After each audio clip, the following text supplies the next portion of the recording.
Hi everyone, ಹೇಗಿದ್ದೀರಾ? ಎಲ್ಲರೂ ಚೆನ್ನಾಗಿದ್ದೀರಾ ಅಂತ ಅನ್ಕೋತೀನಿ. ಇವತ್ತು ಬೆಳಗ್ಗೆ ಎದ್ದು ಏನು ನಾಷ್ಟ ಮಾಡಬೇಕು ಎಲ್ಲರ ಮನೇಲೂ ಅದೇ ಯೋಚನೆ ಇರುತ್ತೆ. ನಾನು ಇನ್ಸ್ಟೆಂಟಾಗಿ ಯಾವ ಥರ ನಾಷ್ಟ ಬೆಳಗ್ಗೆ ಎದ್ದ ತಕ್ಷಣ 5ರಿಂದ 10 ನಿಮಿಷ ಒಳಗಡೆ ನಾವು ನಾಷ್ಟ ಮಾಡಿಕೊಂಡು ಕೊಡ್ಬೋದು ಎಲ್ಲರಿಗೂ ತಿನ್ನೋಕ್ಕೆ. ಬೇಗನೂ ಆಗುತ್ತೆ, ಹೆಲ್ದಿಯಾಗೂ ಇರುತ್ತೆ. ಇದರಲ್ಲಿ ಎಣ್ಣೆ ಯಾವುದು ಯೂಸ್ ಮಾಡಲ್ಲ. ನಾವು ನೀರಿಂದ ಬರೀ ರವೆ ನೀರಿಂದ ಈ ರೊಟ್ಟಿ ಮಾಡೋದನ್ನ ತೋರಿಸ್ತಾ ಇದ್ದೀನಿ. ಇಲ್ಲಿ ನೋಡಿ, ನನಗೆ ಎಷ್ಟು ಬೇಕು ಅಷ್ಟು ಮೆಜರ್ಮೆಂಟಲ್ಲಿ ನಾನು ರವೆನ ತೊಳ್ಕೊಂಡು ಇಟ್ಬಿಟ್ಟಿದ್ದೀನಿ. ಒಂದು 5 ನಿಮಿಷ ಇಟ್ಬಿಟ್ಟು ಆಮೇಲೆ ಹಂಚನ್ನ ಬಿಸಿ ಮಾಡೋಕ್ಕೆ ಇಟ್ಕೊಂಡೆ.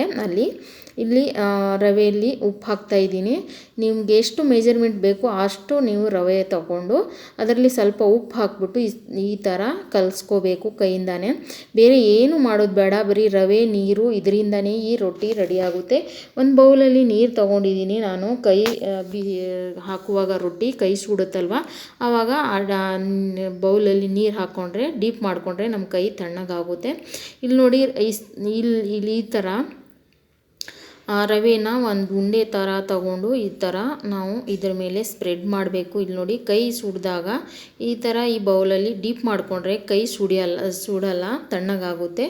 ಈ ಥರ ಇದನ್ನು ಹಂಚ ಮೇಲೆ ಹಾಕ್ಕೋಬೇಕು ರೊಟ್ಟಿನ.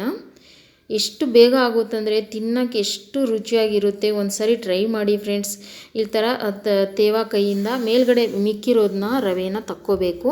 ಈ ಥರ ಹಿಂಗೆ ಸ್ಮೂತ್ ಮಾಡಿ ಮುಚ್ಚಿಬಿಟ್ರೆ ಈ ರೊಟ್ಟಿ ಎಷ್ಟು ಬೇಗ ಆಗುತ್ತೆ ನೋಡಿ. ಒಂಚೂರು ಎಣ್ಣೆ ಇಲ್ಲ, ಏನಿಲ್ಲ, ವಿತೌಟ್ ಎಣ್ಣೆ ಇದು ರೊಟ್ಟಿ ರೆಡಿ ಆಗುತ್ತೆ. ಇದ್ರ ಜೊತೆ ನೀವು ಕಾಯಿ ಚಟ್ನಿನಾದರೂ ಮಾಡ್ಕೋಬೋದು, ಕಾಯಿ ಚಟ್ನಿನಾದರೂ ಮಾಡ್ಕೋಬೋದು, ಎದರಿಂದಾದ್ರೂ ತಿನ್ಕೋಬೋದು. ಇಲ್ಲಿ ನನಗೆ ಚಿಕನ್ ಮಾಡಿದ್ದೆ, ಅದ್ರ ಜೊತೆ ರವೆ ರೊಟ್ಟಿ ಮಾಡಿದ್ದೆ. ತುಂಬ ಚೆನ್ನಾಗಿರುತ್ತೆ ಫ್ರೆಂಡ್ಸ್. ವಿಡಿಯೋ ಇಷ್ಟ ಆದರೆ ಲೈಕ್, ಶೇರ್, ಕಮೆಂಟ್ ಮಾಡಿ. ಯೂಟ್ಯೂಬಲ್ಲಿ ನೋಡ್ತಾ ಇದ್ದರೆ ಯೂಟ್ಯೂಬ್ ಚಾನಲ್ನ ಸಬ್ಸ್ಕ್ರೈಬ್ ಮಾಡ್ಕೊಳ್ಳಿ, ಬೆಲ್ ಐಕನ್ ಒತ್ತಿ. Thank you. ಫೇಸ್ಬುಕ್ಕಲ್ಲಿ ನೋಡ್ತಾ ಇದ್ದರೆ ಫೇಸ್ಬುಕ್ ಪೇಜ್ ಫಾಲೋ ಮಾಡಿ ಫ್ರೆಂಡ್ಸ್. Thank you. ಇಲ್ಲಿ ನೋಡಿ, ನಾನು ಈ ಚಿಕನ್ ಮಾಡಿದ್ನಲ್ಲ ಅದ್ರ ಜೊತೆ ಮಾಡ್ಕೊಂಡು ತಿಂದ್ವಿ. ನೀವು ಚಟ್ನಿ ಏನಾದ್ರು ಮಾಡ್ಕೊಂಡು ತಿನ್ಕೋಬೋದು. Thank you for watching. Bye bye.